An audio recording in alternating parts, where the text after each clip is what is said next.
Today I'm going to show you 3 creative self-portrait ideas that you can try at home.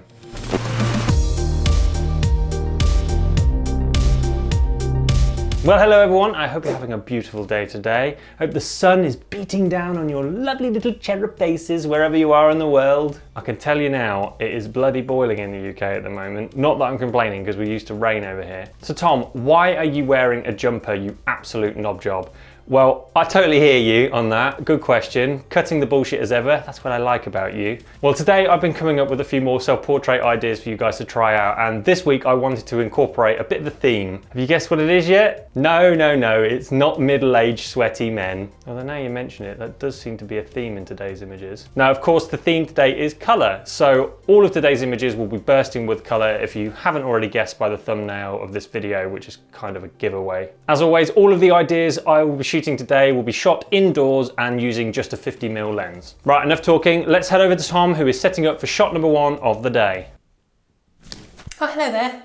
So welcome to shoot location number 1, the bathroom again, yay! Now I know there's 2 questions on your mind at the moment. Number 1 is, Tom, why are you sat in the bath? And number 2 is, for the love of God, please say you're not going to take your clothes off again. Well, I can answer both of those questions now. Number 1, I'm in the bath because this is actually where we're going to take the first shot of the day. And number 2, yes I am.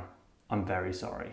So the idea of today's shoot is that I'm going to do a milk bath shoot. You may have seen other people doing this on the internet. I've always wanted to try it out, so I thought why not try and adapt it into a self-portrait. So the theme of the day is obviously colour, and milk doesn't have a lot of colour to it, and neither do I. Pasty as hell. So I'm going to need some help, and I thought why not turn myself into a giant bowl of cereal? And yes, I just hit myself in the face. So I'm going to put myself in a milk bath and then cover myself in nice colourful Fruit Loops. Not a sponsor, although if you want to get in touch, sort me out. So there's a few other props we're going to need for today as well to make this shoot work. Obviously the next one would be milk. Apparently you can use any kind of milk, cow's milk, yak's milk, oat milk, titty milk, anything basically. Anything milky will be fine, but obviously we're going to be using oat milk today because we're millennial as fuck. Second of all, you're going to need some way of hovering the camera over the bath. Now, one thing you can't see right now is this horrifying scene above my head. So switch the camera B now. Yes, this is a very expensive camera being dangled above my head, but don't worry. I have tested this boom stand. It's capable of holding loads of weight, so it's not going to go anywhere. Obviously, you wouldn't have to use a boom stand. I just don't have one of those fancy tripods that has the arm coming out and all that sort of jazz. So I've had to use a boom stand, but basically use anything you can to try and get over the bath as much as possible. The next thing I'm going to need is a way of firing the camera. Now, anyone who's watched all my previous videos will know exactly what's coming up. I'm going to be basically using my smartphone. So I'm going to pair my phone to my camera, and that's going to allow me to take photos whilst I'm in the bath. Now, obviously I can't use my phone in the water, that would be stupid. So I'm going to use my other favourite, a plastic bag. Again, this is another favourite trick of mine, just putting the smartphone, as I was saying, this is another favourite trick of mine, putting the smartphone inside the double sealed plastic bag, locking it up, and then it means I can use my smartphone inside the water without damaging it. The only final thing to mention is that I'm going to be using flash for this shoot. Nothing fancy, it's just going to be on camera, and I've just attached a little shower cap thingamabob, you know, the freebies you get with it, just to diffuse the light ever so slightly. The reason for doing this is that I know that this end of the bathroom gets quite dark and dingy, so I just want to inject loads of light into the scene, so sticking a flash on top of my camera is the easiest way to do that. Okay, so that's pretty much it. So all I've got to do now is fill this bath up with water, add in my milk, and then I can turn myself into a giant bowl of cereal. Dream come true.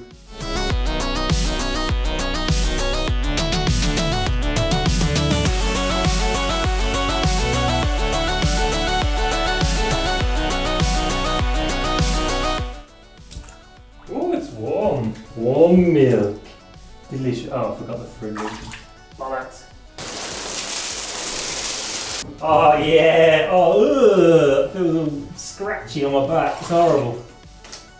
Come here, little ones. Come into my mouth. That sounded wrong. Right, I think I need a few on my face. Yeah, that was better.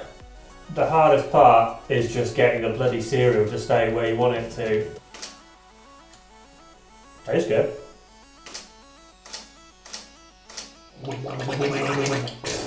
Yummy. That's enough of that. So for shot number 2, I want to do something with contrasting colours. The idea is that I'm going to have a nice bright yellow jumper and then I'm going to have a blue background behind me as a nice contrast. The only problem I have with this shoot is that I haven't got a blue wall in my house and I don't actually own a blue background roll, and I'm assuming most of you people won't have a blue background roll or blue wall in your house anyway. So the idea is that I'm going to shoot against this white plain wall, and then later on I'm going to show you guys how to turn that wall blue in Photoshop. It's really not a big deal. It takes about 5 minutes to do. Anyone can do it, so don't worry if you've never done anything like that before. I'll show you how it's done. So when I was coming up with this idea, I thought, yeah, you know, yellow jumper, blue background, that look nice, contrasting colors, blah, blah, blah, blah. But it's probably not special enough. So what I've done is I've gone to the shop and got myself a handful of lemons. And the idea is I'm gonna take some shots of them sort of falling in midair, and then I'm gonna comp them into the shot as well, so it looks like lemons are raining down behind me or something like that, so it looks a bit more creative. So in terms of lighting, I'm actually gonna use off-camera flash for this one. The reason for that is that the light in this room isn't perfect. The window is kind of over that way. It's a bit too far away to get any nice natural light. So what I've done is I've just set up a simple one flash setup with a large octabox with a grid on the front, and that's just gonna simulate the window light coming in. Don't worry if you're not confident with off-camera flash. You do not have to use any of this setup. You can simply use window light if you need to, or use a desk lamp or something like that. Right then, let's give this shot a go.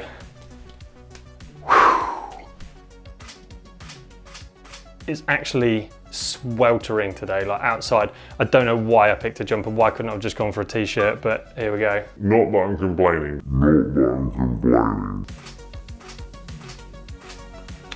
Okay, cool.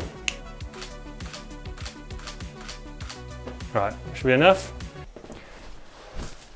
Right then, setup number 3, super simple, sticking with the theme of colour. It involves using this stuff, which is called cellophane in the UK. Don't know what it's called elsewhere, but we call it cellophane. It's kind of the stuff that they wrap sweets and stuff in. Basically, the idea is I'm going to put this in front of a light source. It's going to colour the light source and give us a nice colourful image. So for my light source, I'm obviously going to use off-camera flash because I love using off-camera flash, but obviously if you don't want to use off-camera flash, you can just use a lamp or an LED panel, or basically anything that you can stick this cellophane in front of it. The only thing to bear in mind is if you're going to be using a lamp, then you need to make sure that the white balance on your camera is set accordingly. And by that I mean, if the lamp has a daylight balance bulb in it, for example, you need to make sure you set the white balance of the camera to daylight. If you don't do this and you keep it on auto white balance or something like that, it will obviously try to correct for the cellophane color, which is just not going to look right. If you're using a more orangey bulb, like a tungsten bulb, then set the white balance to tungsten. I'm using flash, so obviously I'm setting the white balance to flash. It's kind of self-explanatory. So in terms of attaching the cellophane to your light source, I've literally just sellotaped it to my flash gun. It's so simple, a 4-year-old could do that. Let's take some pictures. Right, let's take a test shot. Ah, lovely. You've always got to look so miserable in these shots, haven't you? That's the thing, you've got f***ing hard I am. We'll try a few more a little bit close up. We are done. Right, so with everything shot, I've spent a bit of time, as always, in Photoshop and Lightroom, just tinkering around and making the images look all nice and pretty in that. Image number 1, if you remember, was the Fruit Loops in the milk bath that I shot this morning. Well, this one definitely hits the brief when it comes to making a colourful image. I'm really pleased with the result, and it was well worth getting covered in oat milk and cereal goo to get it. I will admit, one thing that I didn't quite consider when coming up with this whole idea was how quickly the colours from the cereal would actually run into the milk. As you can see, the milk isn't really that nice bright white you would associate with milk bath portraits. Instead, it's gone a bit murky where all of the colours have mixed together, but even so, I think the vibrant colours from the actual Fruit Loops themselves have really made up for it, and I still think it works as a shot. Shot number 2 of the day was the image I took in this brightly coloured jumper. As I've already mentioned in the video, my original idea was to have a blue background and then have lemons falling around me and stuff like that, but I tried it and it looked shit. So that's fine, every day's a school day with photography, so instead I improvised and I binned off the whole contrasting colours idea and decided just to stick with yellow. The good news is that the final image actually ended up being a lot easier to shoot because you only need one image now instead of all those shots of the lemons. And then off the back of that, it's even easier to edit because you only have one image to edit rather than having to comp in loads of lemons falling from the sky and make that look right. So it actually worked out really well. So as promised, I'll quickly show you how I was able to change the background using Photoshop. If you really don't want to see how this was done, feel free to skip ahead to this time in the video to see my third and final photo. So to start, with your image opened up in Photoshop, head to Select, Select and Mask. To help with the selecting process, I find it much easier to head up to View at the top right hand corner of the screen and set this to Overlay. This will just make it easier to see which bits you're going to be masking out.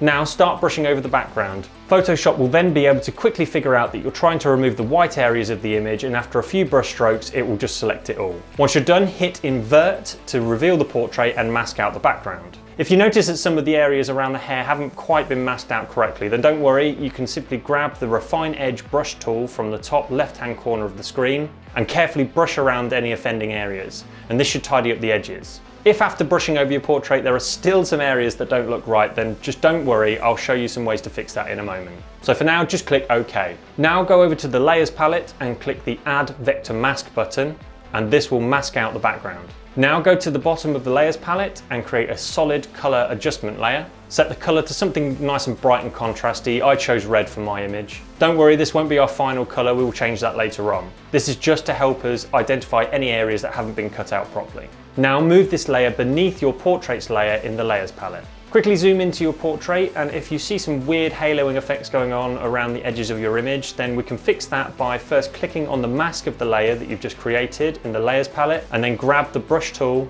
set the foreground color to a solid black by pressing D, then X on the keyboard. Now go up to the top of the screen where you can set the blending mode for the brush to Overlay. You'll also need to reduce the flow way down to like 10% or something like that. Now carefully brush over the edges of the portrait, and this will start to remove that haloing effect. If you make a mistake, simply press Ctrl and Z or Command and Z if you're on a Mac to undo it and try again. I recommend just using short brush strokes here, and also to be careful not to brush over the hair or skin too much. You basically just want to rub up against the very edges of the portrait to remove that haloing. You can also use this method to sharpen up the rest of your edges around the portrait if they're looking a little bit fuzzy. Once you've done this, if you find that there are still some white areas in the hair, then simply switch the blending mode of the brush back to normal and increase the flow back to 100%. Then with a small brush, just paint over these areas manually to remove them.